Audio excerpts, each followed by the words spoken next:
My name is Anne Marie. I am Director of Community Education at the Les Turner ALS Foundation. Um, I am so excited to share with you Katie Lord, who is a expert in all things hospice. I am going to share my screen just for a second because we have just a couple little housekeeping items, and let's get into presentation mode. Thank you all for being so patient. Um, if you are just joining now, I did hit the record button. So in case anybody needs to hop off, it is being recorded and it should be up on our website within the next couple days. You're also going to notice that you are muted and off camera. So just sit back and relax. The chat is disabled. But if you have any questions, because we'll save time for questions at the end, please interact with the Q&A box because that's where we'll be taking questions. Just want to give a big thank you to the partners that have made this a possible program at the Les Turner ALS Foundation. So thank you to the Gilbert Jacqueline Fern Foundation and our industry partners, Tanabe Pharma America. If you are interested in learning more about ALS, please visit our website at the Les Turner at lesturners.org. We have a back catalog of all of our previous learning series and webinars. We have information guides. These are more symptom related pieces of information. So if you're curious about ALS symptoms or care options, those are available on our website in both English and Spanish. And then we also have My ALS Decision Tool, which is a tool, it's online, interactive, and it helps just educate and walk you through what matters most in some of those more stickier decisions that one has to make. So things like genetic testing and counseling and participating in clinical research. We always want to promote our friends at the National ALS Registry. If you are interested and if you haven't registered with the National ALS Registry, we highly encourage you to visit cdc.gov/ALS. That'll take you to the registry page. You can join the registry. You can learn more about research opportunities and ways that doctors and researchers are accessing this information to learn more about ALS. And with that, I'm so excited to introduce to you Katie Lord. Katie Lord is a seasoned hospice nurse and educator with a comprehensive background in end-of-life care. Over the course of her nursing career, she's served in a wide range of hospice roles, including case management, admissions, on-call response, inpatient care, and leadership, which has really given her a deep practical understanding of the care journey from multiple different perspectives. In her current role as education coordinator for the Illinois Hospice and Palliative Care Organization, or ILHPCO, Katie develops and delivers educational programs aimed at hospice care across the state. She wants to strengthen the quality and accessibility of that care. She is known for her thoughtful approach and ability to connect clinical realities with compassionate best practices. Katie helps healthcare professionals and care providers and stakeholders navigate the complexities of end-of-life care with clarity and confidence. Welcome, Katie. I will stop sharing my screen and I'll let you take over. Okay. So it says that I'm sharing in green. Can you guys see? Awesome. Awesome. Well, Yep. thank you so much. I'm so excited to be able to join all of you today. I know that typically when we hear the word hospice, it's kind of like, oh, I don't really want to talk about that. So I'm so thankful for the opportunity. Hopefully, we can spend the next little bit of time together. My goal for today really is to just, um, you know, go through a couple of things with you all to hopefully you feel more confident after this conversation and after this webinar, and you have a little bit of a better understanding of what hospice is and what hospice is not, and maybe identifying when hospice may be appropriate along the ALS journey, have a little bit of a better understanding of what hospice can do for both patients and for caregivers, and overall just feel more confident as you navigate the ALS journey, and just knowing that hospice is an option at some point in that journey, and just feel a little bit more confident when it may come time to have those conversations. So, um, I know Anne Marie's going to be monitoring the Q&A chat. We will have some time for Q&A at the end. I will do my best to hopefully answer most of your questions throughout the presentation today. But I did want to save a good amount of time for a Q&A session at the end, because I know this topic oftentimes comes with a significant amount of questions to get some clarity and understanding. So kind of an overall general understanding of like what is hospice, because most of the time we've heard the word thrown around, or you've maybe experienced hospice in your own life with a loved one, but there's a lot of people out there who have never experienced hospice, and who aren't quite sure what hospice is. So hospice in itself is specialized care for people with serious life-limiting illnesses. What this does is it focuses on comfort and quality of life and symptom management rather than curative, aggressive, disease progression focused treatments. Typically, hospice care is provided by an interdisciplinary team that supports both patients and caregivers. That is honestly what I fell in love with early in my career in hospice, is the fact that so oftentimes in healthcare, a lot of the care that we received is very siloed. You know, you've got this care team and this care team and this care team and this care team.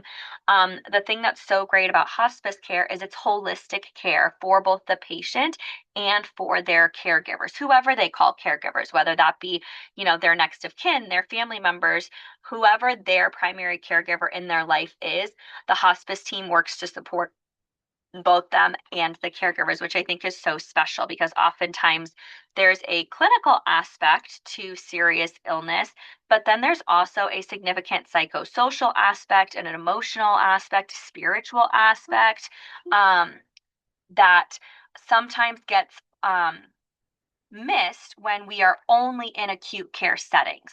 So that's what it really kind of brought me into hospice, was that holistic. I apologize. I have a human who's not supposed to be in this room right now. Um, but that holistic approach to comfort focused care. Um, Now, oftentimes, patients or families, anybody will use hospice care and palliative care synonymously. And even I work for the Illinois Hospice and Palliative Care Organization. So I wanted to take the opportunity to kind of clarify the difference between hospice care and palliative care. Both focus on comfort as the number one goal. It's focused on symptom management. So we're less concerned about the specific disease progression. We're less concerned about treating the disease at its root cause. And we're more concerned with identifying what symptoms are you experiencing because of this disease process that you're navigating, and how can we reduce that symptom burden to improve your quality of life.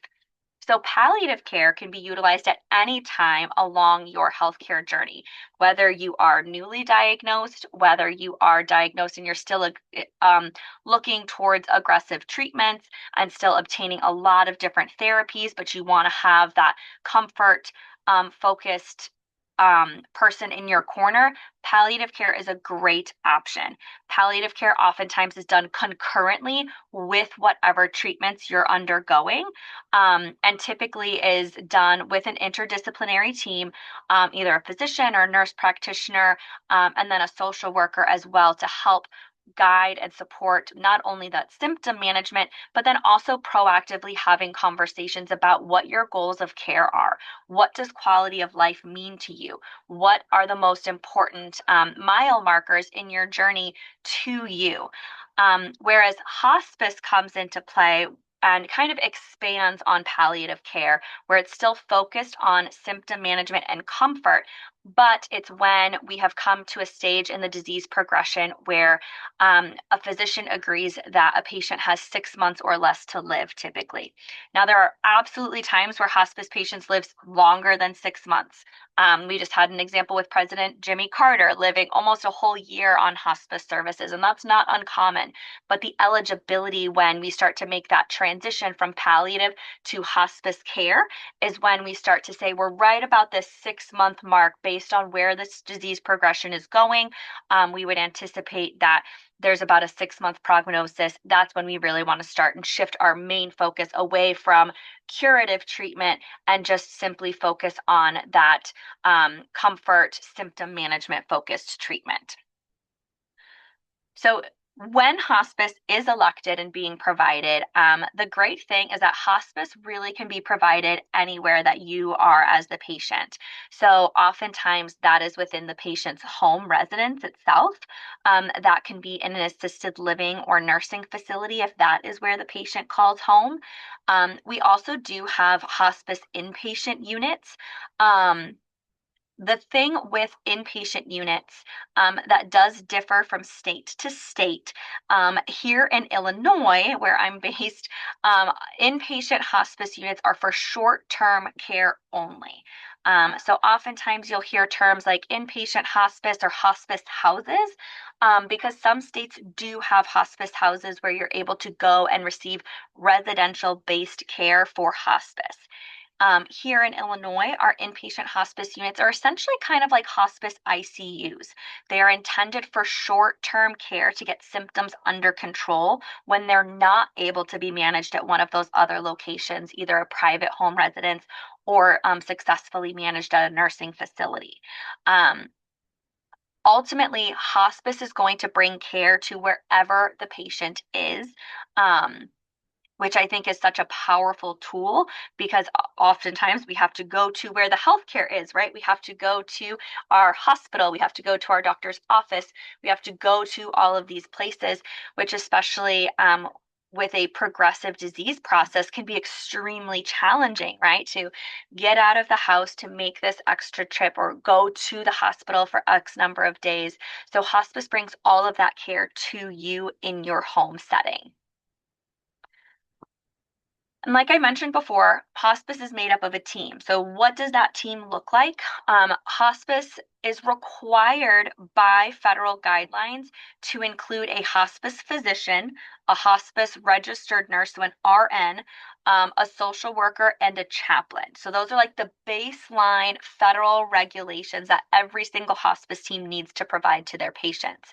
However, then almost every single hospice organization out there also then provides hospice aides to help with personal care like bathing, activities of daily living, and then also volunteer workers. Part of the federal regulations do state that 5% of all hospices care hours need to be based from volunteer hours. And this is really helpful because these are members of the community who can come and be a friend or come and stay with a patient so a caregiver can go out to the grocery store once a week or go out and get their hair cut, have some time, a little bit of respite time. Our volunteers oftentimes will go into facilities and be that extra friendly face for somebody who's dealing with a life-limiting illness, but because we know sometimes these life-limiting illnesses can be very isolating. Um, And then a lot of different hospice organizations have different integrated therapies that they're also able to offer, whether that's music therapy, massage therapy, art therapy, pet therapy. So it's great because you're able to bring a wide variety of disciplines and care options to the patients wherever they call home. So then what does this team actually provide for hospice patients? Because oftentimes you hear that hospice is just really removing care. There's a lot of care that we're not accessing anymore if a patient chooses hospice, which as a hospice nurse, I would say there's a lot that we're still doing to provide care for our patients. Primarily pain and symptom management. That's our number one focus is making sure that our patients' symptoms are under control. I would say pain is the number one most common symptom and the number one most common fear that patients have when they're navigating serious illness and navigating an end of life journey. But then there's other symptoms that come up as well, respiratory symptoms, maybe gastric symptoms like nausea, vomiting, stomach issues. Feeding issues are very common. Um, and in addition to some of those physical symptoms, we're going to make sure that we're providing those medications that are related to managing those symptoms. So, oftentimes, the hospice organization will provide comfort medications, such as some stronger opioid pain medications, something to help with respiratory distress, something to help with nausea, vomiting, something to just have on hand so that if you begin to experience these symptoms, we're able to get them under control quickly and relieve that symptom to improve quality of life. As I mentioned earlier, we have our social worker and our chaplain as part of the team to make sure that there's that emotional and spiritual support component as well. There's a lot to navigate from an emotional side and a psychosocial spiritual side with any serious illness, but then especially when you make the transition from actively, you know, um, engaging with a serious illness and seeking aggressive treatment to then making the decision to focus on comfort and end of life care, that can be a very, very heavy burden to carry, right? And some challenging conversations that may need to occur amongst family members. And so we want to make sure that we help provide some of that emotional and spiritual support both to the patient, but then also to the family members as well. Hospice does provide medical equipment and supplies. So, this is really anything that is considered related to the terminal illness. So, this could be as simple as a hospital bed for a patient. This could be walkers and wheelchairs.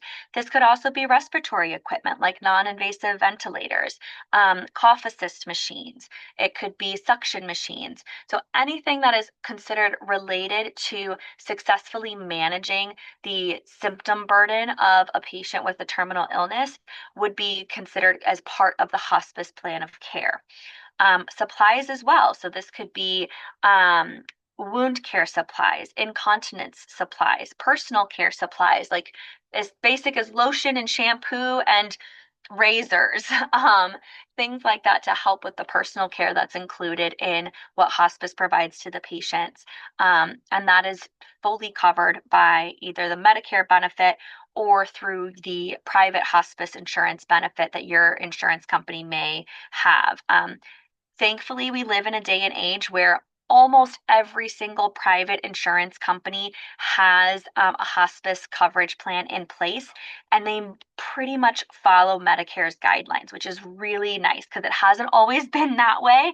But we finally have come to a place where almost every hospice plan out there, even if it's a private insurance company, we're able to navigate and get these medications, these medical equipments and supplies covered for our patients.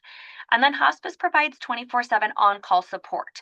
So, something that is a little bit different about hospice, where oftentimes people hear 24/7 and they say, oh, so hospice is going to come and be at our house 24/7.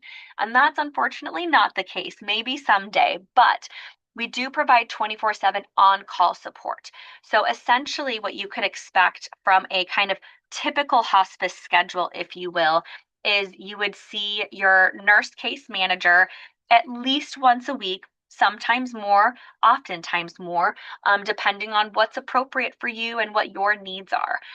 You would get a visit a few times a week from a hospice aide to help with that personal care, that bathing, those activities of daily living, maybe something as simple as changing bed linens, things like that. And then social worker and chaplain visit as needed. Some families utilize them on a weekly basis. Some families choose not to do in-person visits with a chaplain or a social worker at all.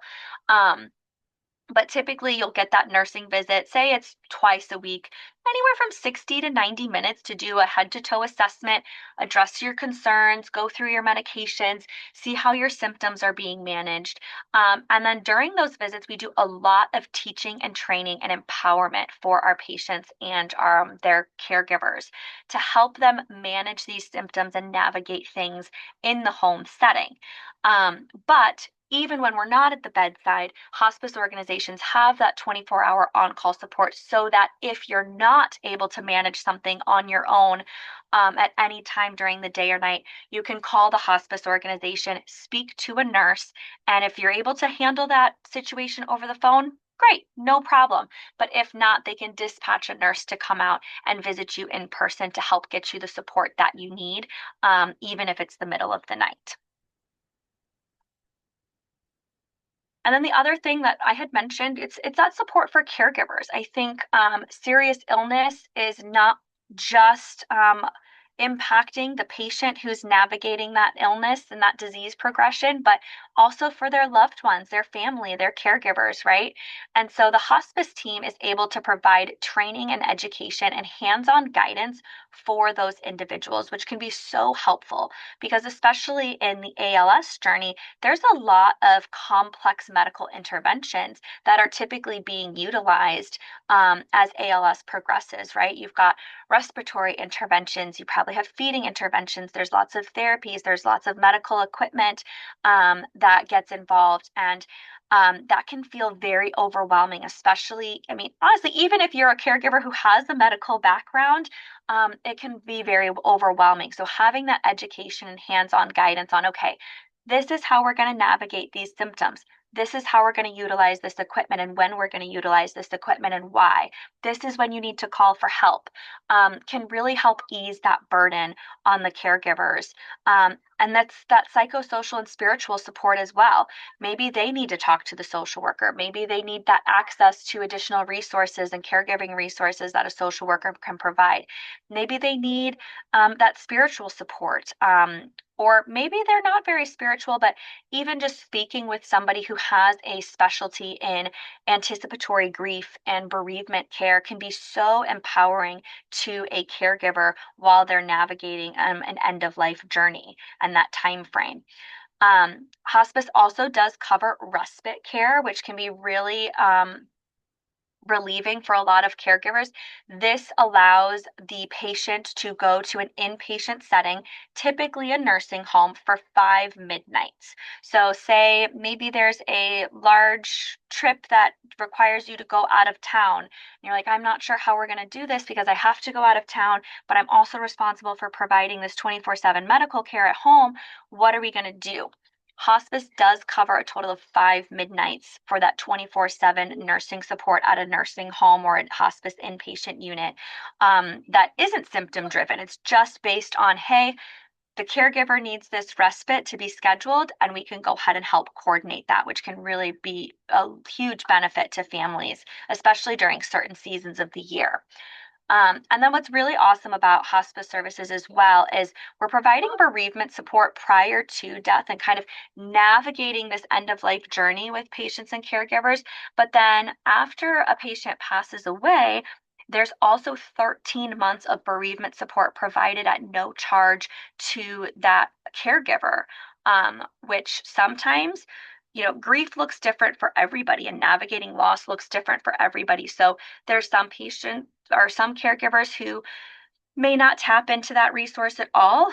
There's some that don't need it until 6, 7, 8, 9 months in, and there's some who benefit from it for the full 13 months. And even after that 13 months is come to a close, if you will, the hospice team will then also help coordinate and give additional resources, maybe some support groups, local community resources for additional support if they feel that additional support and care is still needed after that 13 months, which I think is so powerful because um, just because the care has stopped for that patient, there's still so much that our caregivers have to navigate and process after the fact. So ensuring that they have that support for that full year afterwards is really important. So I also wanted to take the opportunity today to kind of bring up a couple of hospice misconceptions. I think that hospice oftentimes is very misunderstood, and there's a lot of fear surrounding hospice, which is absolutely understandable. But I wanted to take the opportunity today to kind of address some of those things. So oftentimes when we hear about hospice or somebody brings up hospice in a conversation, or maybe the medical team says, "Oh, have you considered hospice?" Oftentimes people feel that hospice is giving up. It means that I'm going to sign up for hospice, I'm going to stop all of my medications, and they're going to help me die. And that is not the case. Hospice is not just for those last few days of life. Oftentimes people say, no, we're not ready for hospice yet. We're not there yet because they're waiting for those last 2 or 3 days when you can see that a patient is actively passing. And they don't realize that hospice actually is for those last really 6 months to a year of a patient's serious illness journey. Hospice does not mean stopping all treatments. It just means stopping aggressive treatments. And I can provide some clarification on that if there's questions at the end. But oftentimes, what should not be happening is you sign up for hospice and the team comes in and says, we're not taking any medication except morphine. That's all you're going to get. And that's what we're walking with. No, that should not be the case. We're going to have discussions and a goals of care conversation to find out, okay, what treatments and what medications are you taking that are benefiting you, that are promoting comfort for you? And then what medications or treatments may be adding to your burden? Maybe they're not appropriate for this stage of your disease progression anymore, but it should always be a conversation of benefit versus burden and goals of care as opposed to an all or nothing approach. Hospice is not just for cancer patients. I think oftentimes we think that hospice is really only part of the conversation for cancer. But hospice is for any serious illness that could be any end stage disease process, whether that's COPD, heart disease, ALS, any other neurological disorders like Alzheimer's, dementias, things like that. Um, Hospice can be used for any diagnosis, not just cancer diagnosis.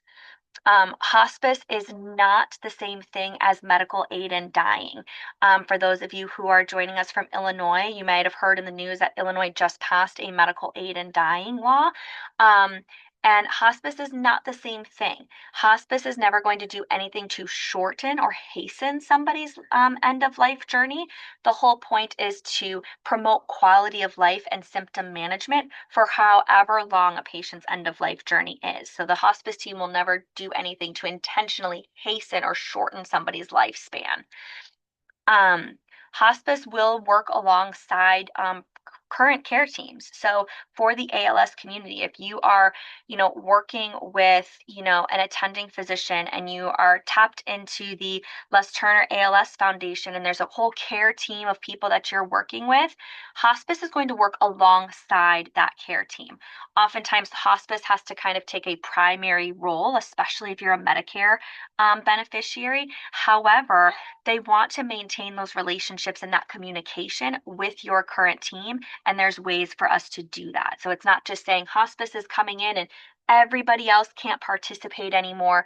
It's about figuring out, okay, who's important to your care team and this part of your serious illness journey, and how do we work together to again make sure that we're taking care of you first and foremost, and your comfort goals and your end of life goals of care. Um, If you were to ever decide that you don't want to be on hospice, patients can leave hospice at any time. If your goals change or you feel that maybe you do want to get aggressive treatments or aggressive therapies and care, that's absolutely fine. There is no limit to coming on and off of hospice. Um, Oftentimes, again, like I said, that 2 to 3 day window and last days of life is when hospice gets brought into the conversation. But data shows that early hospice involvement, that's 6 months to a year out, really improves that care and support and patient and family outcomes long term. So, hospice is not just a last ditch, last minute thing that we need to bring in at the very end, but starting to open up our mindsets and understanding that maybe we should have these conversations sooner rather than later because of the overall quality of life that it can promote for patients and for families. So I want to go ahead and transition then from like this general idea of hospice overall to, okay, why does hospice matter in ALS? So, the common challenges that we face with ALS, because it's such a progressive disease process, is you've got that symptom progression over time.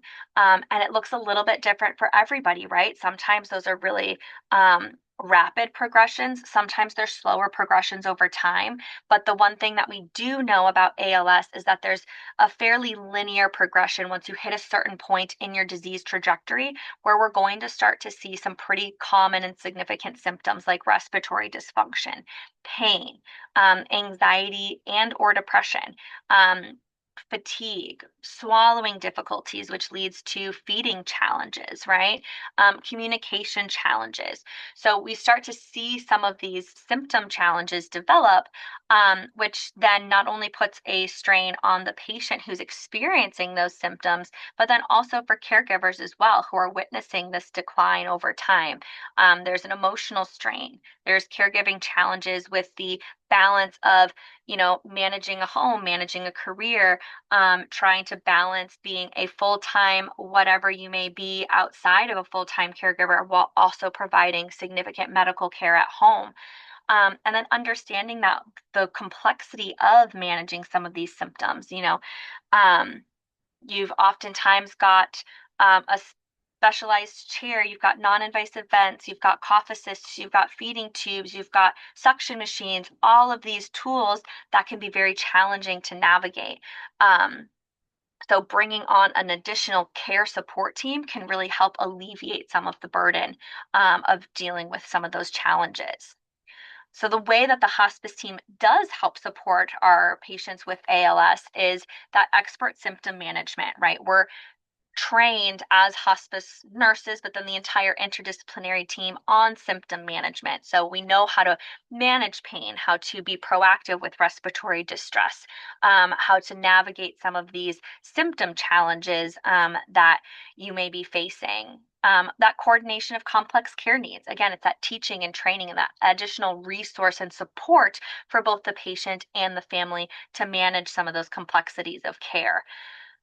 Providing support for medical equipment and medications, making that transition. And then if you're a Medicare beneficiary, that gets transitioned to your Medicare benefit, right? Which can be a significant relief of getting that equipment and medications covered. A focus on comfort and dignity. I think a lot of times there's the fear of a loss of dignity that comes when there's so much that occurs in your body that's out of your control as ALS progresses. That making sure that you've got a team to help support and maximize that comfort and maximize that dignity can be really, really important. And then again, that emotional and spiritual support for both the patient and the family.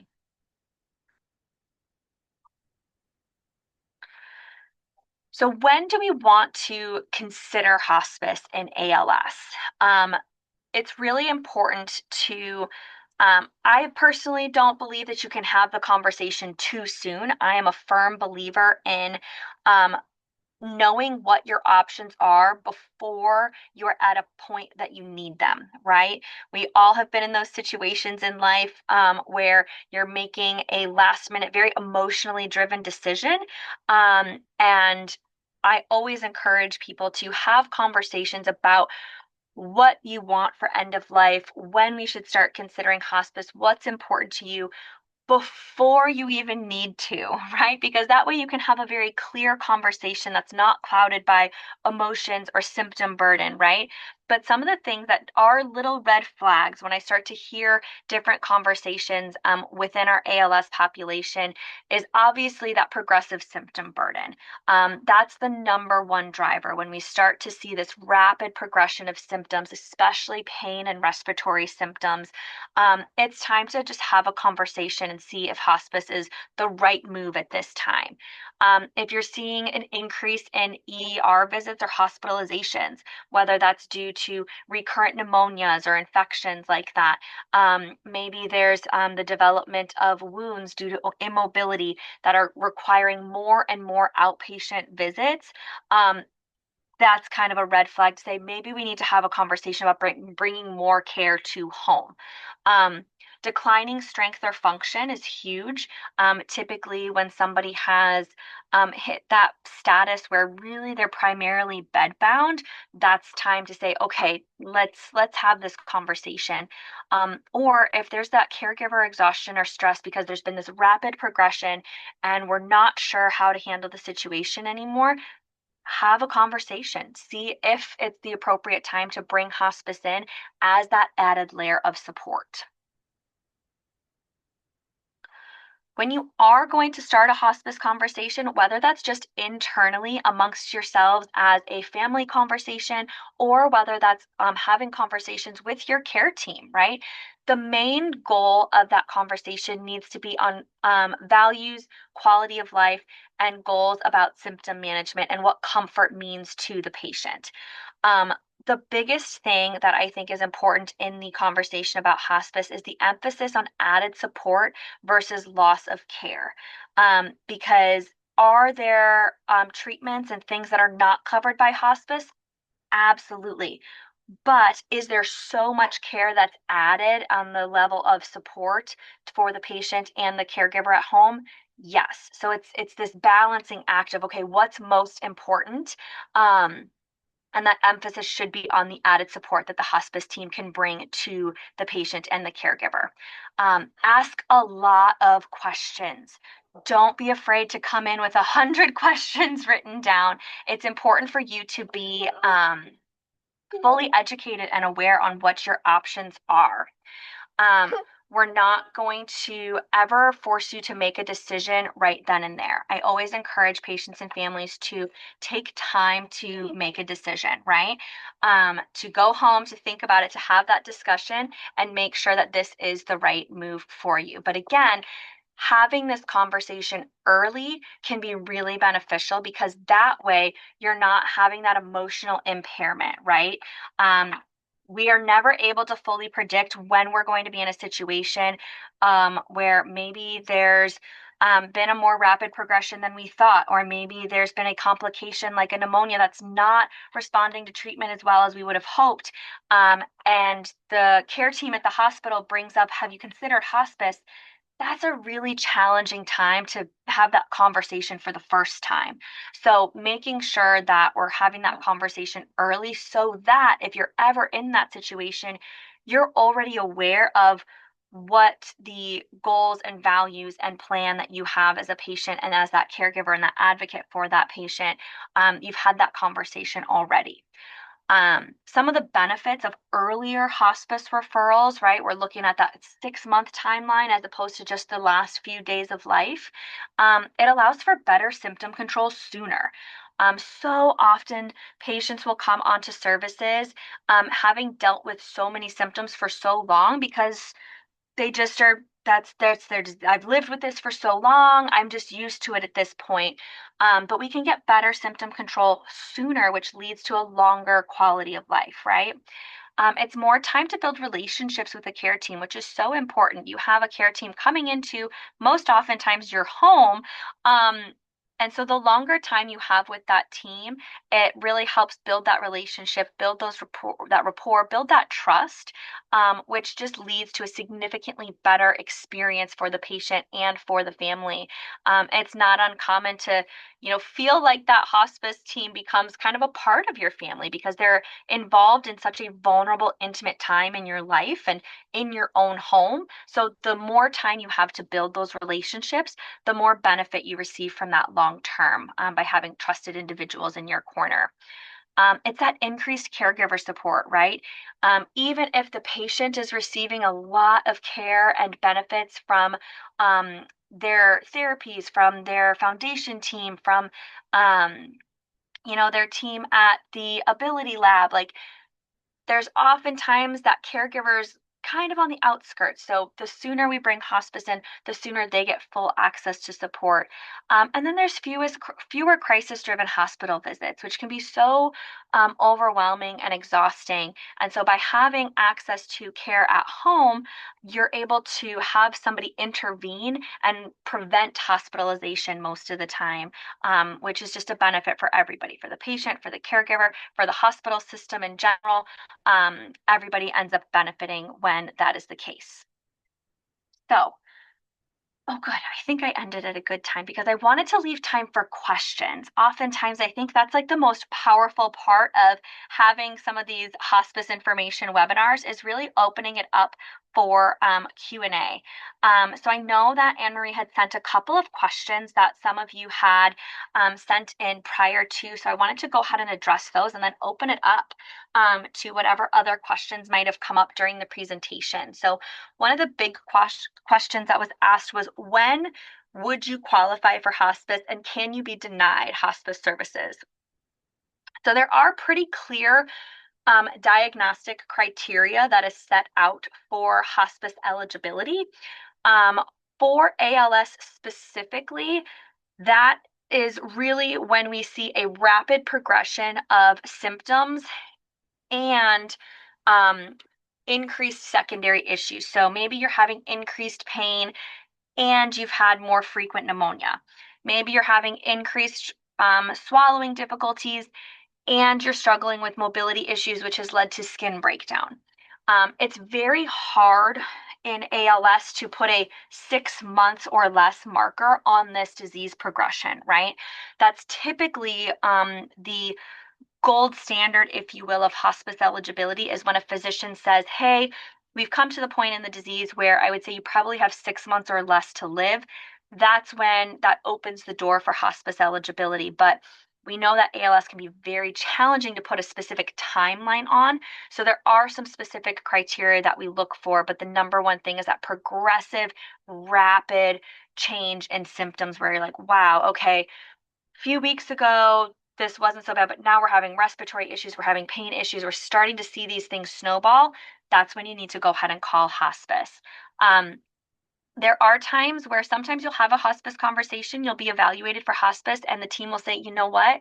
We're not able to qualify you right now. But then once you've established that relationship with the hospice team, typically what they'll do is they'll follow up either every other week or once a month to kind of be in the loop to make sure that as soon as you're eligible for services, they can get you onto services. So yes, technically you can be denied, but only until for a short period of time, typically, whether it's a few weeks or a few months, then you're able to come on to hospice services. Another question that was really good was if hospice rules and criteria differ from state to state. Um, so the big answer to this, the broad answer is no. The hospice rules are set in place first and foremost through the Center for Medicaid, so CMS for Medicare. It is a Medicare benefit primarily and first and foremost. And those are federal guidelines that cannot change from state to state. So the eligibility and criteria is consistent because of what Medicare has put in place as far as rules and regulations. State to state, there's different like nurse practice acts, there's different fine things between like nurses and social workers, and maybe some of the day-to-day care might be a little bit different, but 99% of the hospice care that you're receiving is going to be consistent from state to state because it's a federal mandate and it's a federal guideline. And as I said earlier, even those private insurances, they follow the Medicare guidelines, and hospice organizations are going to give you the same type of care, regardless of if you are a Medicare patient, a Medicaid patient, or a privately insured patient. The care is going to be the same, regardless of your payer source, right? Another great question was, can you still receive physical therapy? It's a yes and no. Typically, if you are still engaging in pretty regular or aggressive restorative physical therapy, palliative care would be the right direction to go because you can maintain palliative care, which will focus on that symptom management, give that added level of support while still pursuing restorative PT that focuses on regaining strength, regaining function.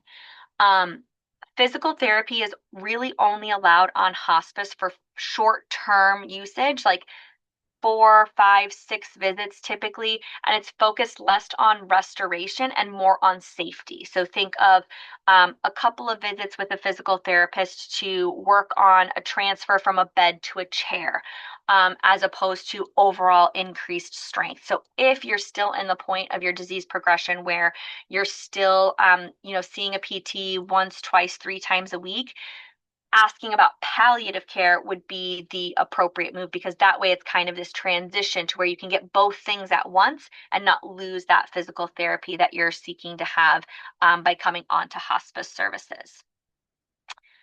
And I think I mentioned the other questions. So now would be a great time to just kind of open things up. So I'm not sure, Anne Marie, if you had any Q&A. I can't see the Q&A right now, so take it away and Yes. let me know. Yes. We've had some great questions. You had mentioned a little bit about medical aid in dying Mhm, and that how hospice isn't going to necessarily um, provide like shortening of life mhm. methods, right? So can you talk a little bit if somebody wants to pursue medical aid in dying, would Yeah. that mean they would need to stop hospice services? Can you talk a little bit more Sure. about that? Yeah, absolutely. So right now, we are still waiting on official rules to come out through the Department of Health here in Illinois. But as the law currently stands for medical aid in dying, that is anticipated to go into effect in September of this year. Um, you can absolutely receive hospice services and medical dying services at the same time. They are not the same thing. I like to give the analogy of they're two cars going along the same highway, um, ultimately going to the same place, but you're in two separate vehicles. Um, Most patients who utilize medical aid in dying in the United States, it's about 90%, are receiving hospice services when they choose to utilize the medical aid in dying medication. So the benefit of if you were to pursue medical aid in dying and obtaining that prescription from a physician, the benefit of also having hospice services involved is to help manage all of those symptoms that you're still experiencing.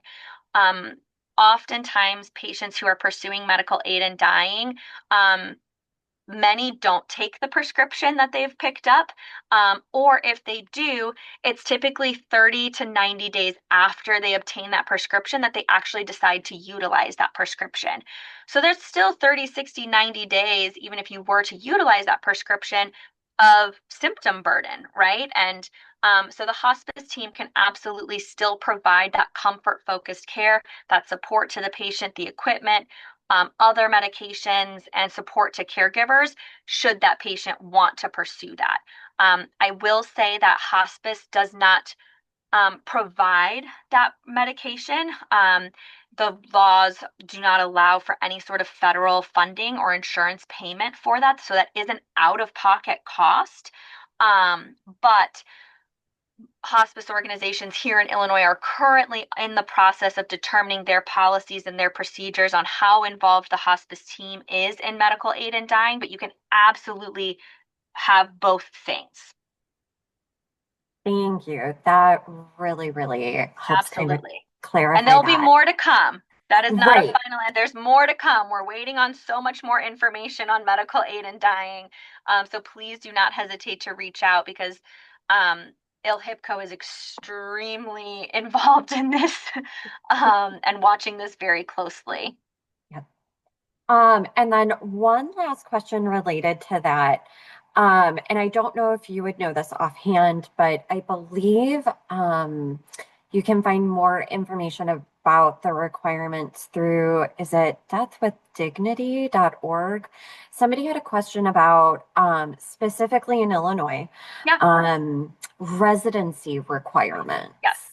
So Illinois is a state that has residency requirements. So in order to be a qualified individual for Medicaid aid and or medical aid in dying, you have to be over the age of 18, sound mind, have a terminal illness, and then also have to show proof of residency.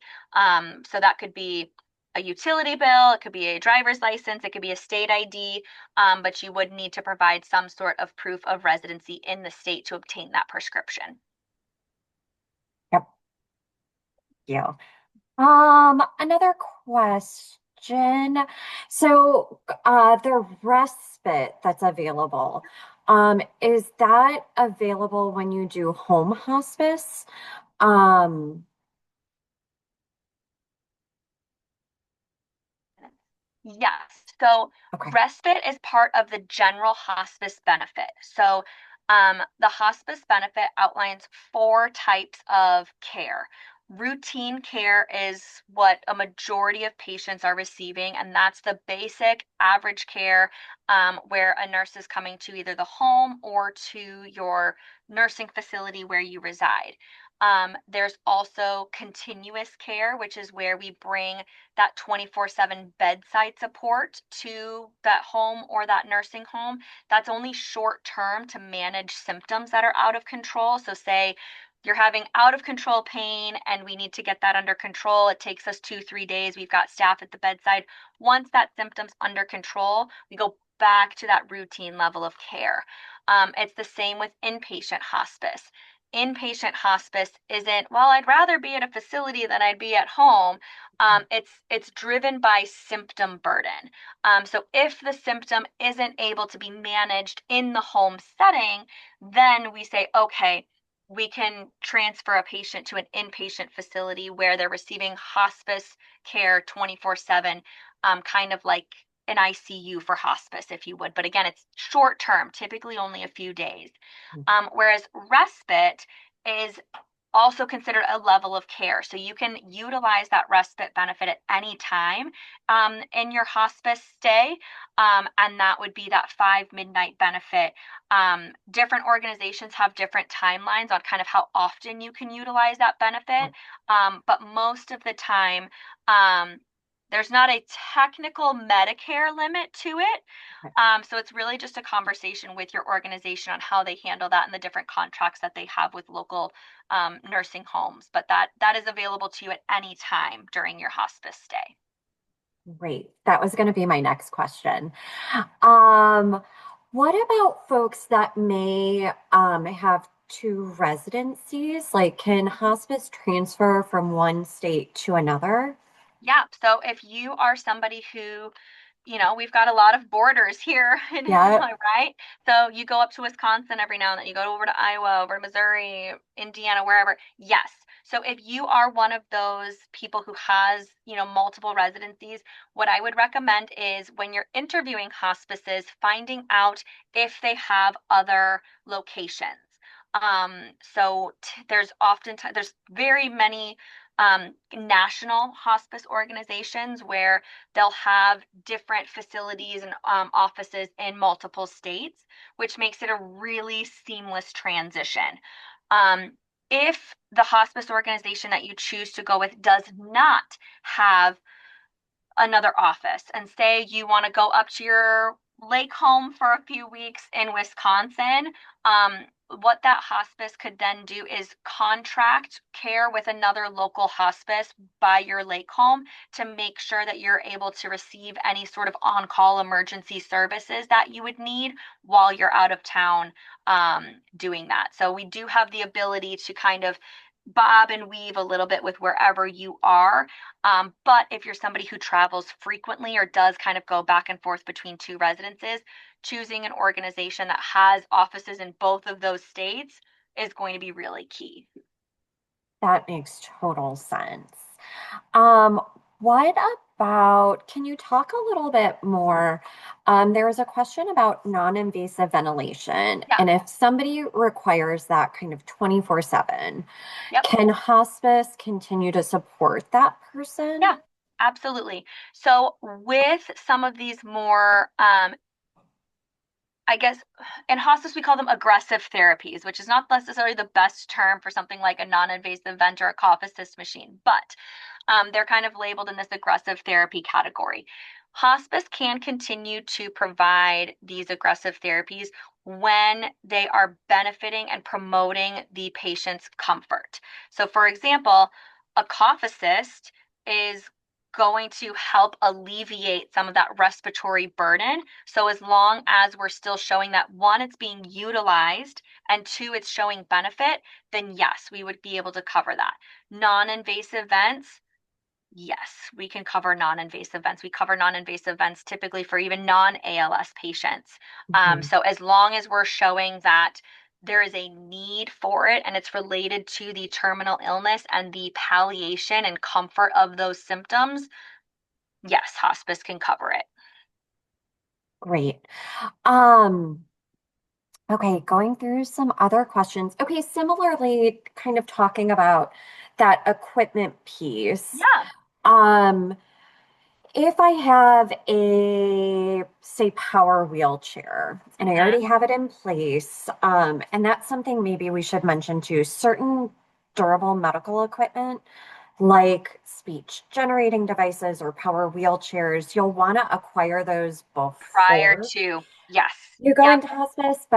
So I've already acquired it. I'm now on hospice, but maybe my wheelchair needs a repair. Will hospice cover the cost of that, or is that going to go through maybe my insurance or? So typically that would go through the insurance route that you obtained the chair through.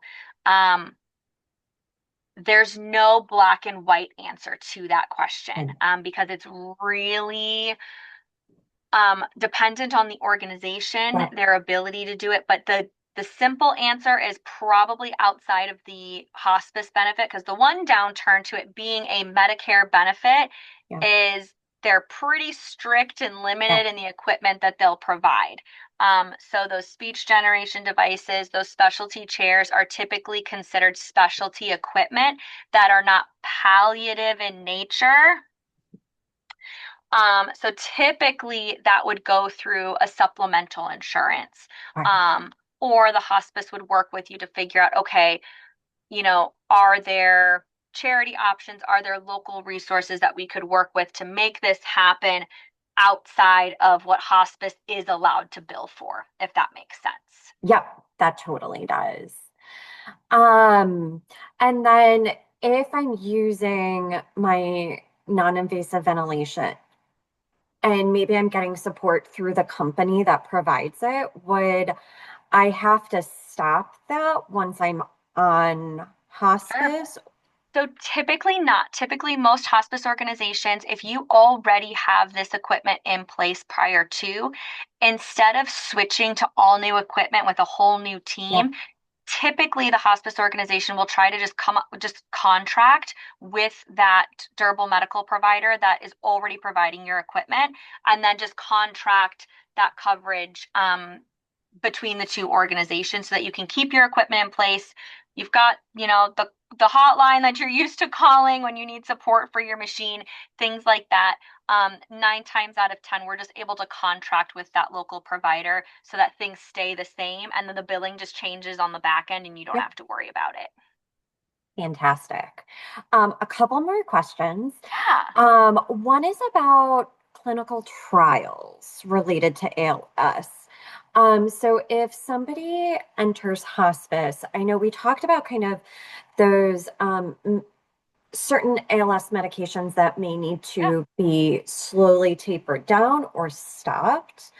What about participation in clinical trials? Do you know, would somebody still qualify for a clinical trial So that's or going to no? depend on a couple of factors. Yep. Again, it's one of those really gray areas, Yeah. unfortunately. Um, Hospice is a lot of gray. It's a lot of gray, but um, it's going to depend on two things. Typically, from the hospice perspective, you participating in a clinical trial outside of hospice, it's not going through insurance, it's a clinical trial being managed and supported and paid for by that clinical trial. It's kind of out of sight, out of mind for the hospice team. Do we want to know that you're a part of it? Yes, please, absolutely. We need to know what you're taking, what we can anticipate as far as potential side effects, things like that.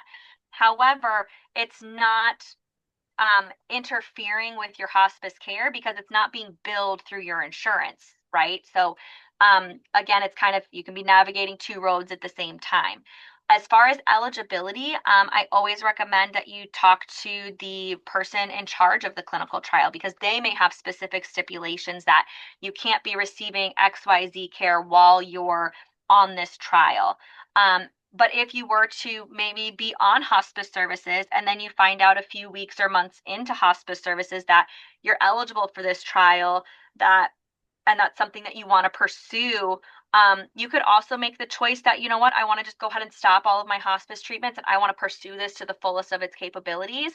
You would absolutely be able to do that. And then if you needed to stop that trial or you need to come back on services, you could do that. That wouldn't be a problem. Okay, and then as we're kind of wrapping up, because I want to be mindful of everybody's time here, there were a couple questions that kind of fell into this general idea. I would love if we could maybe end with some advice on, because you gave really great information on like once you start to notice that things are getting harder or your Yeah. symptoms are getting worse. Um, how can one, maybe it's a two-parter, how can one advocate for hospice? Like Yeah. talking to their ALS care team, talking to different hospice organizations or providers. And then maybe what are some things to consider when choosing Yeah. a Great hospice question. Definitely. provider? Yeah, so the first question is like, okay, bringing it up. So, the beautiful thing about getting a hospice referral is it's not like typical medical procedures where you have to talk to your GP, you have to get an Yep. order, and you have to have those things in place. You can generate a hospice referral just by calling a hospice company and saying, hey, I'm interested in hospice. And you can do a self referral to hospice. And then, should we find like, yes, you're eligible, we'll reach out to the physician and we'll get a physician's order and take care of that. But bringing up the conversation to your care team, I think it's important for you guys to have had a conversation first and foremost as a family so that you guys are all in agreement because sometimes you'll have a conversation with a care team and they'll be like, oh, yeah, absolutely. And sometimes there'll be a little bit of hesitation because, again, oftentimes people hear hospice and they say, oh, you're giving up and you want to stop everything. And so just being prepared that based on different providers' experiences and understanding of what hospice care is today in this day and age, don't be surprised or taken aback if they're like, well, I don't think you're ready for hospice yet. Then you want to follow up with a conversation. Well, why don't you feel like I'm ready for hospice yet? Because this is why we're considering hospice, for this benefit of support. This is getting more challenging. Like, this is what brought up this conversation, and be ready to have a little bit of that back and forth dialogue. But at the end of the day, you don't have to have the buy-in of a care team or vice versa. You may one day be surprised to hear your care team say, hey, I think we need to have a conversation about hospice. And that may like blow your hair back and feel like, oh my gosh, you're giving up on me. You think I'm going to die tomorrow. Like, what do you mean? And that can be really shocking too. So that's why it's really important to have these conversations way before you need them so that everybody's on the same page. But really just asking a lot of good questions about like, you know, how am I responding to treatment? Are you seeing things? Are you seeing my response to care kind of slow down? You may start to feel a little bit of that symptom burden. You may feel like things are getting a little bit worse. So then asking, like, hey, what are you seeing, physical therapists? What are you seeing, respiratory therapists? Like, are you seeing what I'm feeling? And having some of those conversations. Because as a caregiver and as a nurse, there are times where it's like I can notice things about a patient. Um, and I may not want to say it right away because I'm like, are they noticing this? I don't want to scare them. So, not being afraid to have those open dialogues with your care team and say, like, hey, if you see something, I'm giving you permission to say something to me. That can be really empowering for the care team to know that, hey, they can be honest with you about what they feel like your disease trajectory is looking like. And then when you're selecting a hospice organization, um, like I said, there is a federal regulation. So pretty much everybody's going to be offering the same thing because that's what hospice is listed out as, like, these are the rules that we need to follow in the care that we need to provide. So the things that you need to be asking about are their ability to provide things and partner with different organizations for respite care, for that continuous care, and for inpatient care. So, okay, what if my symptoms are not managed? How does your organization address those other levels of care is really important. Asking about on-call availability and kind of their typical response time. Do they have multiple nurses on call throughout the night? Do they typically only have one nurse who's covering the whole territory, kind of a thing? What does their response time typically look like for after hours? I think it's really important to ask about physician involvement. Some organizations have full-time hospice physicians that work for them full-time, and then sometimes they're just part-time providers who are acting in an on-call capacity, which is not bad, wrong, or indifferent. But when you have somebody who's consistently there, that can be really important to a lot of patients, especially the ALS community, because we have this kind of expected progression. Having, one or two physicians involved in that, as opposed to four, five, six different on-call physicians who may not be familiar with your case, can be really important as well. Um, so yeah, those are really the top three things that I would be asking, because like I said, everybody's going to be able to provide equipment. Ask about how much of the equipment they're going to provide, because different organizations may tell you different things, and again, that's their choice. But overall, it's that physician, that on-call availability, and how do they handle those symptom crises, to make sure that your symptoms are well managed. Oh, Katie, thank you so Yeah, you're much so for welcome. your Thank you for the time opportunity. today and everybody for participating. So like I said, this is being recorded. It should be up on our website within the coming days. And we would love to see you at the end of March. That'll be our next ALS Learning Series, where Dr. Lyle Astro is going to talk about end of life tissue donations. So that registration should be up on our website again in the coming days.